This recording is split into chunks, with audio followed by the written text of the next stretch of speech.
V bistvu hočem povedati, da si nad vožnjo v tem avtu z rajcem, še preden se sploh odpiraš.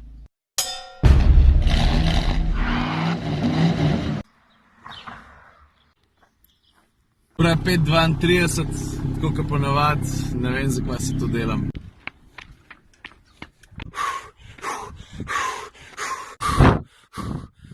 Zdaj si ne delam utvar, da sem ful ustvarjalen, kar se imen tiče, ne. Ziher se je to že kdo prej spomnil, ne, ampak jaz bom odnos naprej te štenge tukaj na Kalvariji imenoval kar stopnice resnice. A prav, ka boš ga reality čeka, ne, za kondicijo, ka tole.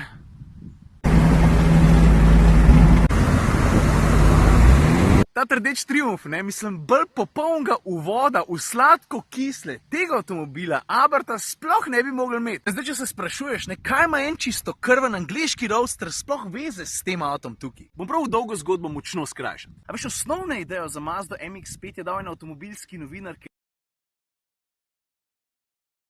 je rekel, pa zakaj se noben za Boga ne sprav delati spet avtomobile, kot so jih nekdaj Angleži. Klasične, mehne, lahke in uživaške roadsterje. Mazdi se ta ideja zdela top, ta avto so naredili in imenuje se MX-5. Podaš pa na fast forward, pa se tudi pri Fiatu spomnijo pismo, tudi mi imamo pestro zgodovino mehnih, lahkih, športnih, podprtih avtomobilov. In tukaj pridemo do prve sladke. Pohvaliti moram Fiatovo oziroma Abarthovo ravnanje, da so naredili eno najbolj razumnih stvari v zadnjih 15-20 letih. Povezali so se z Mazdo, združili svoje znanja in nastal je ta čudovit avtomobil. Da pa ne bom govoril skozi samo Abarth, ne, uradno ime tega avtomobila je Abarth 124 Spider z IM. Zdaj pa preden gremo na drugo sladko, se bom dotaknil še videza, ta tokrat ne pride v nobeno od sladkih, kar pa ne pomeni, da to ni ena njegovih največjih prednosti. A veš, je hecen, ne, sem že parkrat testiral Mazdo MX-5, pa še nikoli, niti enkrat nisem doživel takšnih reakcij, kot sem jih doživljal vsak dan s tem avtomobilom. Za začetek mi je bilo všeč že to, ne, da takoj, ko sem se z njim pripeljal v Trst, mislim, dejansko na prvem prehodu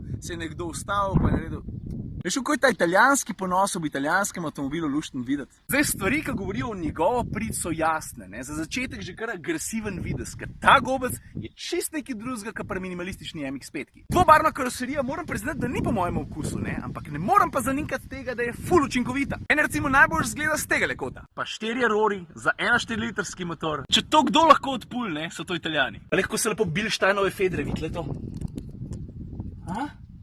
Pa da nam preveč predvidljiv, ne, sem tudi detalje tokrat spustil, ampak omenjam jih pa lahko, ne, zato ker se veste, kaj si mislim o tem logotipu, ne. Pa da o Alcantari tukaj noter sploh ne govorim. Se vem, to so mehne stvari, ne, ampak tako armaturko vsake toliko časa malo pošlatat, ne, meni prav paše. Perverznež! Yeah, baby! Druga sladka, voznikov pogled. Zdaj, voznikov pogled, ne, se to je pravzaprav samo razložljivo, ampak vas bom pelil skozi, kaj vse je meni tukaj všeč. Volan je razmeroma mehen, ful lepo sede v roko, tukaj me ves čas gleda logotip, v katerega sem zaljubljen že od otroštva. Naslednja stvar, ki jo vidiš, je pa centralno postavljen merilnik vrtljajev. Če mene vprašaš, gre za enega najlepših merilnikov vrtljajev v avtomobilski industriji. Preprost, pregleden, predvsem pa rdeč. Naslednja stvar, ki jo tvoje oči zagledajo, je pa tale rdeč cahen. Da ne glede na to, kje je v ovinku si, ti točno veš, kdaj so kolesa prav obrnjena pa naravnost. Takrat, ko je tole na vrh. Tukaj gre v resnici bolj za kozmetiko, ne, ampak ko ta avto paše v nulo. Nad cahnom pa nad merilnik je pa tale strehca iz Alcantare. In preden se tvoj pogled dvigne do ceste, vidiš še to prijetno nabito havbo motorja, pa dvobarvno karoserijo in vse skupaj, ko lepo skupaj paše, da je veselje sedeti v tem sedežu že takrat, ko avto stoji primer. V bistvu hočem povedati, da si nad vožnjo v tem avtu z rajcem, še preden se sploh odpiraš.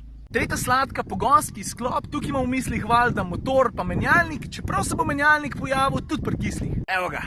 Veš, kako gor piše Multi-Air Turbo. Turbo. Polžek. To je ena stvar, ki je Mazda MX-5 nima in moram reči, da v tale avto zelo dobro sede. Dobro, jaz če z osebnega vidika gledam, ne, imam vse rajš dober bencinski atmosferski motor kot turbo motor. Ampak če pa gledam z vidika nekoga, ki bo tale avto kupil, pa si pa mislim pismo. Za daily drive, za nenaporno vsakodnevno vožnjo je pa turbo motor bistveno bolj primeren. A veš, ko v tem primeru se pa ne rabiš niti malo matrati, da iz motorja ven performance spraviš, to, v česar je sposoben. Ker se pa avtomatskega menjalnika tiče, lej, spet je tako, če bi jaz zbiral, ga ne bi vzel, ampak razumem namen tega avtomobila. Ta avto ni bil narejen samo zato, da se bo čez ovinke podil. Ta menjalnik je na voljo predvsem zato, da je vsakodnevno življenje s tem avtom lažje, bolj prijetno. Predvsem za enega, ki v tem avtu vidi tudi moden dodatek. A veš, se si ne bomo zakrivali oči, pa si lagali, da to ni res. Četrta sladka, vozne lastnosti.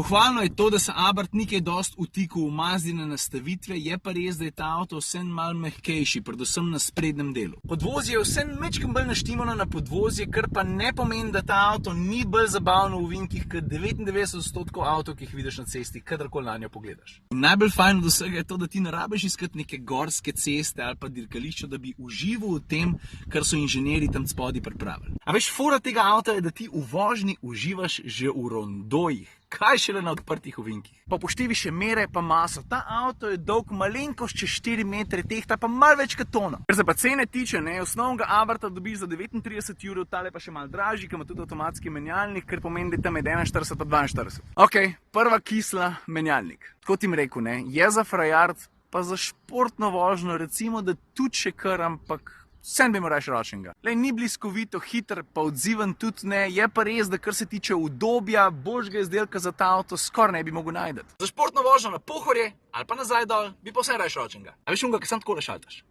Druga kisla, opozorilna lučka za odprta vrata. Komu tako je pa lahko lučka, ki je kriva? Pač meni je malo preživeta fora, da imaš ti avto, ki je narejen leta 2016, ali pa celo 2017, in ki imaš ti odprta vrata, je samo ena lučka, ne glede na to, da imaš odprta leva ali desna, ali imaš odprt kufer. A vidiš? Pa ti zagledaš lučko, pa začneš, aha, tole ni. Tole tudi ne, verjetno je kufer. Se vem, ta feler je Fiat pokasiral od Mazde, ampak je tako težko narediti na lučko, ki bi enkrat pokazala leva vrata, drugič desna, tretjič bi pa rekla boot open ali pa nekaj tacga. Tretja kisla, platnena streha je super, hitro se zloži, ampak za na dolge poti na avtocesti pa vse ni najboljš, ker je vetrnega trušča pa vsem zelo velik. Peta sladka! Smisel, da v karkoli drugega kot zvok. Vse sem to že enkrat rekel, ampak Abarth, hvala, ker niste pusi in ste naredili avto, ki je slišati, tako, kaj je videti. Veš, zvok je pomemben element vozniške izkušnje. Bistveno bolj pomemben, kot bi si mrzdo mislil, sploh pri športnem avtu. In fora je v tem, da ti v tej super zvočni kulisi lahko uživaš že praktično pri parkiriščnih hitrostih. Da ne rabiš terati, da bi užival v zvoku svojega avta, da bi to vsi gledali, kot da si bolan. To je bilo to, kar se tiče sladkokislih. Če bi ocene talo, bi rekel Abarth, sedi 4,3, 4, tam nekje.